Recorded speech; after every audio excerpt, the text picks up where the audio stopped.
and I didn't care. And so I was waiting for my turn, and they spoke about grammar, they spoke about syntaxes, and I'm listening, and I say, God, you understand how different my research is? And I think he said yes. So I stood up in front of them, and then I said, well, here's my topic, and my research is based on the New Testament. Well, first reaction was, what? You know, it's like, how did they let you stand here?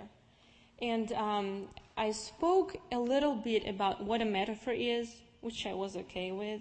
And then I said, listen, God is love. You should have seen their faces. And again, this is not a scientific thing. And I spoke about that Jesus is the king, and that, you know, how Jesus is called in the New Testament and who he is. And there was a teacher sitting, and she goes, you said something really nice. Who's Jesus, did you say? And I'm like, he's the king, he is the Lord, he is the Son of God. And then the other girl, she raised her hand.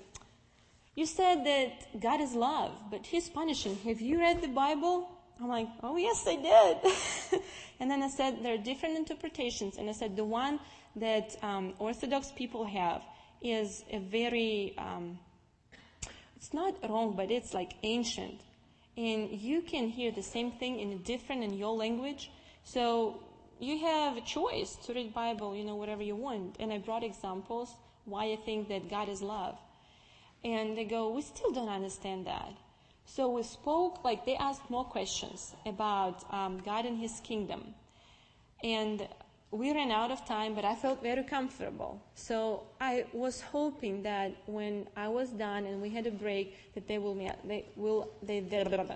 ask me questions. They never did. Maybe that was their time, but I feel very peaceful.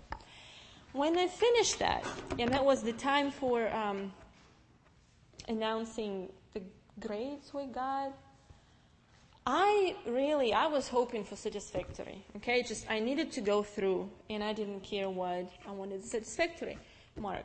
And then when the teachers, they go, okay, this research was pretty bad, this one was good, and then they told me, they go, and like Natalia, she's got an excellent mark. I'm like, what? Well, I was happy. And when I called my teacher and I said, I passed, she goes, you did what? I said, I passed.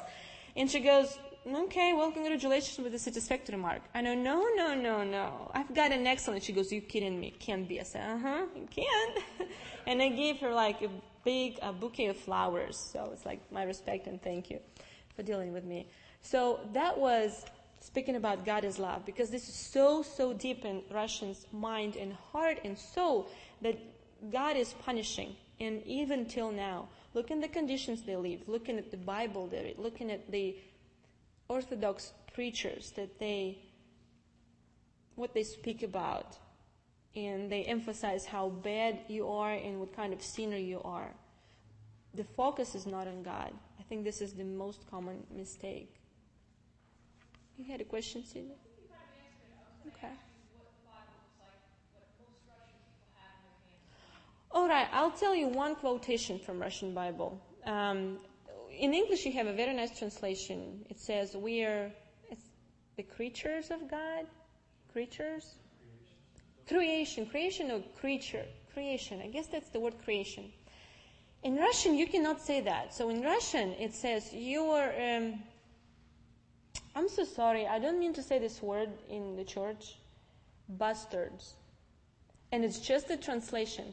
And then that you are slaves, not servants, but slaves, in the meaning that like you do the dirty job and the master doesn't care about you.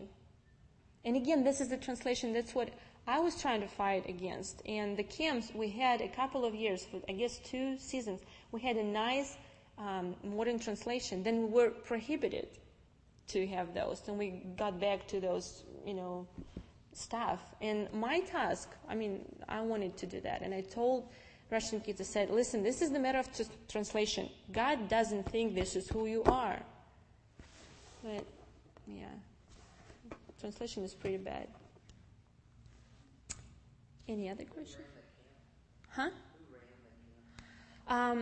There's, now, there's 7 people at the head of the camp, and they do camps in Ukraine and in Russia. They have different teams to rule camps in Ukraine and in Russia. Again, 2 different cultures. It doesn't matter that we used to be Soviet Union, now it's different. And I can say for Russian camp, Rob Brown is the one who's at the head. He's a Christian. He came from Church of Christ in Atlanta, and most of the Christians are from that church too. So they started from the United States? They never had camps in the United States, though. And we have never had camps like, those. So they just, I think what they did is they took the camp idea from Russia and brought it, from America and brought it to Russia. Yeah. Is there more men helping in those camps over there now? More men help? Well, is there men helping in those camps? Because you were saying that the women had Right. Okay.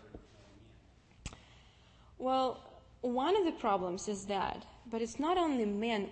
The teachers, the translators who translate the Gospels, they are not believers. And because it's their first years of translation, they make mistakes.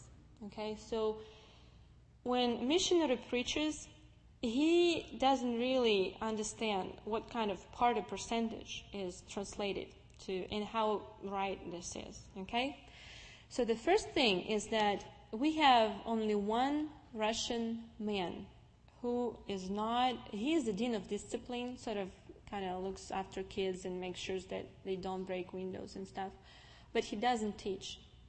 We don't have Russian male Christians at all. So let's say if we take 100% of Russian staff, 3% is Christians, the rest are non. And all of them are girls. Okay? And it's not that I'm against that. I came to know God because I was a non-believer. But this is a very miserable situation. And this is very discouraging when you go to the church or if you pray as a group and there are only women. Very discouraging. Okay, so no. No, man, we don't have any men. How can we reach Russian men? Take vodka away. Seriously, I mean, even now, they drink a lot, they drink beer. It's not like light bud you have. I've never tasted, but, it seems like it's called light, so it's not that heavy anymore. But they drink a lot. They focus on, because they have never heard about God. Now Russian people, do not even hear about punishing God. They don't hear about God at all. And this is very, very frustrating. You're saying that women don't usually drink? No. Somebody has to clean and cook. So we don't have time. No, women don't. Mm-mm. Yeah. What does your mom think about your Christian walk? I was persecuted by my family and mocked. First time I was baptized as a child, like a couple of months old. And when I came back from the camp, the same story that Igor had. I said, Mom, I feel like, it's amazing, the gift of the Spirit we receive. And I was like pushed, kicked,